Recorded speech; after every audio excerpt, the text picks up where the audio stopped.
Broadway ਤੁਹਾਡੇ ਵਿਦੇਸ਼ ਜਾਣ ਦੇ ਸੁਪਨਿਆਂ ਨੂੰ ਦੇਵੇਗਾ ਹਕੀਕਤ ਦੀ ਉਡਾਨ।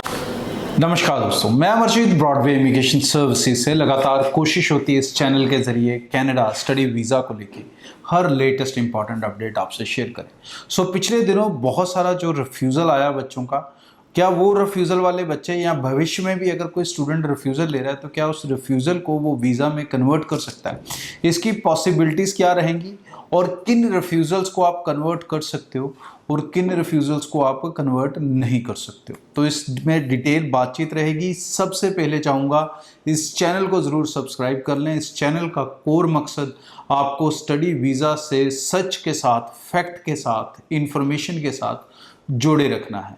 और ब्रॉडवे के ऑफिसेज पूरे नॉर्थ इंडिया में हैं, आप कहीं पर भी टीम से डिस्कस कर सकते हैं, मिल सकते हैं और अपने प्रोफाइल्स को आगे प्रोसीड कर सकते हैं।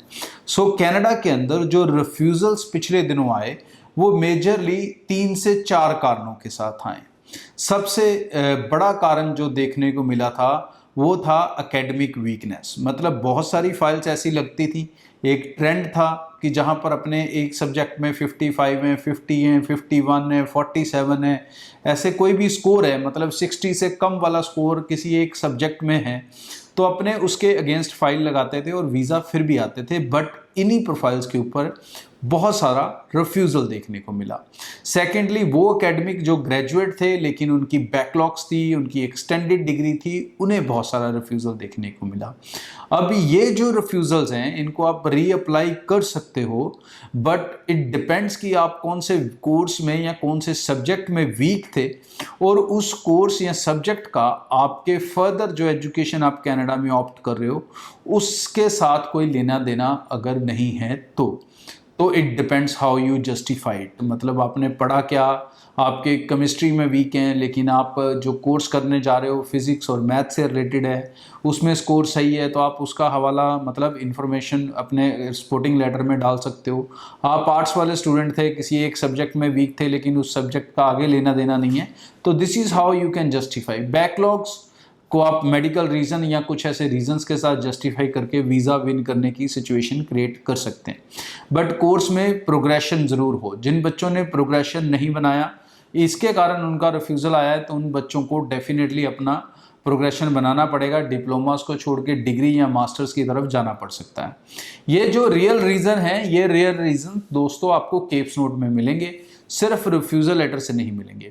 यहाँ तो कोई समझदार कंसल्टेंट होगा, वो आपके रिफ्यूज़ल के हिसाब से प्रोफाइल को समझेगा तो he can figure out the weakness. Otherwise keeps note आपको एग्जैक्ट पोजीशन बताएगा कि आपको किस पिन पॉइंट पे काम करना है। सेकंड इंपॉर्टेंट जो रिफ्यूज़ल सबसे ज़्यादा देखने को मिला था वो आया था फाइनेंशियल ग्राउंड्स के ऊपर, फाइनेंशियल वीकनेस के ऊपर।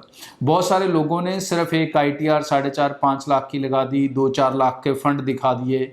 ये चीज़ नहीं चलती कनाडा में।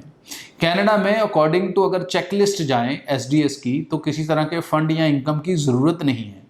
बट अगर आप किसी तरह के फंड और इनकम नहीं दिखा रहे हैं इस समय तो आप रिफ्यूज़ल ले रहे हैं स्ट्रेट वे, तो इनकम कम से कम 8 से 10 लाख के ब्रैकेट में हो परिवार की, किसी भी 2 सदस्य की मिलके। मतलब एक की रिटर्न 4.5 लाख की है, दूसरे की भी 4 लाख की फाइल कर दो, मदर फादर की, तो it will serve your purpose. जहां तक फंड दिखाने की बात है तो फंड हर स्टूडेंट को दिखाने की जरूरत नहीं है। इट डिपेंड्स कि अगर आपका कोर्स 200 या उससे ज़्यादा है then you definitely need to take care of it. Third जो रिफ्यूज़ल अपने को सबसे ज़्यादा देखने को मिला था वो गैप्स वाले स्टूडेंट में भी बहुत ज़्यादा आया। बहुत सारे बच्चे गैप्स को जस्टिफाई करने में काफ़ी हद तक फेल हुए, बिकॉज अपना जो नॉर्मल ट्रेंड था वो यही होता था कि अपने ग्रेजुएशन ये की है जी, ये मैं जॉब कर रहा हूँ, आगे मैं ये कोर्स कर रहा हूँ, उसकी जो लिंकिंग है उसके ऊपर स्ट्रेस नहीं दिया जाता था और उस एक्सपीरियंस के बाद उसका जो प्रोग्रेशन है वो क्रिएट हो रहा था कि नहीं हो रहा था। तो कहने का मतलब कि बेसिकली स्टूडेंट प्रोग्रेशन को मिस कर रहा था SOP में और सिर्फ रेलेवेंसी बनाकर चल रहा था। तो अब कनाडा में सिर्फ रेलेवेंसी पे वीज़ा नहीं आएगा, आपको प्रोग्रेशन ऑफ करियर दिखाना पड़ेगा। जो भी कोर्स आपने ऑप्ट किया है उसके साथ कैसे आप ज़िंदगी में आगे बढ़ पाएंगे, कैसे आपका प्रोग्रेशन लाइफ में हो सकेगा। इन 3 एस्पेक्ट्स को अगर आप ध्यान से समझ सके हैं तो आप अपनी फाइल्स के ऊपर वीज़ा रिकवर करने की डेफिनेटली कोशिश कर सकते हैं।